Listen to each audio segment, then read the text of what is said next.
Welcome back, Captains, to Starfleet Academy Online. I'm your host and instructor, Hale Bohse, and today's episode we're going to be covering the Research Lab.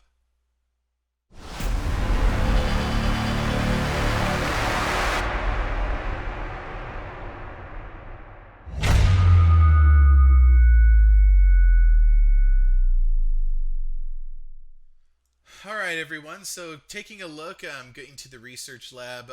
It's a really important holding that we're going to want to share with you, and it's got a lot of really cool things here that I think you could take advantage of. And it's a neat looking kind of holding if you kind of just take a quick gander over here. It's a neat looking place. But let's go ahead and beam in and just to see where we're at here.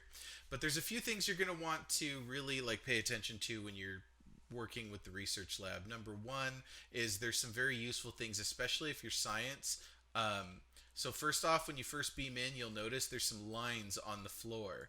And if you take the blue one, that'll take you to the room where we're going to get consoles. If you look at the green one, that's going to take you to the research room where we're going to get, duty officers and bridge officers, and it has a couple of consoles and some things. So definitely going to want to take a look at that when the time comes. But the first thing you do, as soon as you walk in here, you're going to notice this middle area. It has all the standard mail access, exchange access, and your bank access, which is great. But there's a special console all the way over here in the back, and you can see where my cursor's hovering right there. So I'm just going to go straight over to there. This is the R&D and trait slot store.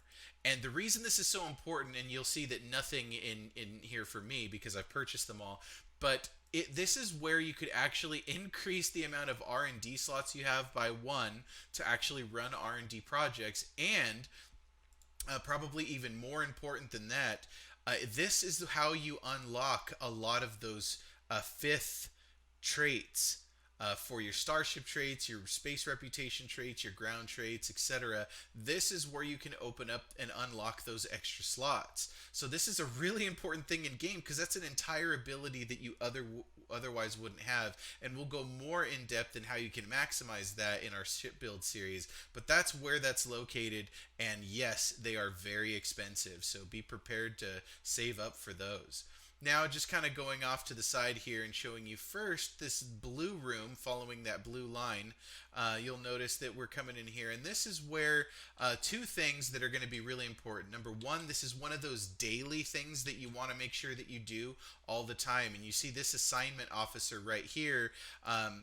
If you're doing R&D missions and you're trying to build your R&D up to level 20 in the various categories, this is another way to get one extra sort of project running that's going to give you another like 7,000 experience in that particular area. And so you just do it like any other duty officer mission. It's like a mission that you would do. You'd accept that mission, then you have your duty officer run that mission, whatever it is. In this case, that's cannons. So then I would have my duty officer run that cannon mission, or it's actually under your R&D slots, I'm sorry. So we do cannons right here, and you'll see this Fleet Research Lab mission, and that right there, you can begin that for another 5,000 experience, and that's yet one more thing that you can take advantage of and boost the amount of experience that's going into one of the categories you're really trying to push. So that's pretty cool. The next things here that we're going to want to take a look at are these two consoles right next to it. This is where you can find kit frames. Kit frames are part of your ground builds, and we're going to talk more about that later, but this is where they actually go in your character status window. So looking at that, this will kind of give you an opportunity to check out engineering, science, and tactical kit frames. Then over here we have the science console store. This is actually going to be a useful console store, especially for the exotic particle focusers when you're doing an EPG build. That's something you're going to want to look at. So definitely keep that in mind for you science tunes that are trying to, or having a science build in general. So then, of course, here's your your special duty officer assignment officer, which is pretty cool. And you can, by the way, if you have your assignment, you can open this up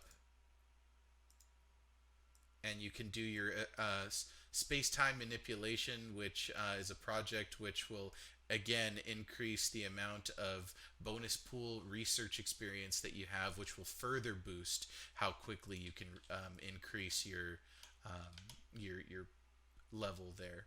So then moving on to the next area, we're going to show you, follow this green line over here, and this green line will take us to another room, which, voila. Okay, so this is a pretty cool room because this is where the tailor's at. This is where a couple of, this is where your kit modules, so not the kit frame, but the various modules that this has to offer are located. There's some secondary deflectors over here that you can take a look at. Pretty cool. If you're running a science ship, you're going to need a secondary deflector. And then over here, this is for bridge officers and for duty officers, but specifically Krenim. And Lant, if you remember, what's the bonus for the Krenim? So the Krenim have a unique trait that is a stacking cooldown reduction. Now, say your ship has two engineering seatings. If you put two Krenim bridge officers into those seatings, each of them give 10% cooldown reduction to the type of seating they're in. That's important to note because they don't give cooldown reduction to all of your abilities, just the type of seating that they're in. So two engineering Krenims would reduce the cooldown of your engineering abilities by 20%, and the same for the other types of seatings. So, Bohse? So yeah, obviously that's pretty important if you're going to reduce the cooldowns, which will allow you to use your abilities more, which will also subsequently sort of give you a little bit of haste, which increases your DPS. So the other console over here, though, is also important to know, and if you can get them, you want the elite Krenim duty officers. And why? Because when you're doing those research missions, especially the daily ones, these are the ones that really give you that boost in being able to complete and crit in those. And we'll talk more about critting in duty officer missions when we cover that in shipbuilding. But essentially what you need to know is that the more rare your duty officer is, the more of a bonus, if you can take a look right here, it gives you for that duty officer in regards to the mission. So there's a greater success chance. And if you crit, you get more resources and more experience for doing each of those, which is pretty cool. So that's pretty much it for the research lab. Don't get me wrong, there's other things that you can explore here which are actually pretty cool, but I'll let you kind of do that on your own. These are the most important things that I think are important for you to know, but if you think that we forgot something, please let us know in the comment section below. We want to thank you for tuning in and always for the support that you show us just by viewing the videos, but if you do like the content you're seeing here, please don't hesitate to give us a like and give us that hail Bohse. Subscribe to the channel if you want more future content, and as always, boldly go. Legends never die when the world is calling you. Can you hear them screaming out your name? Legends never die, they become a part of you.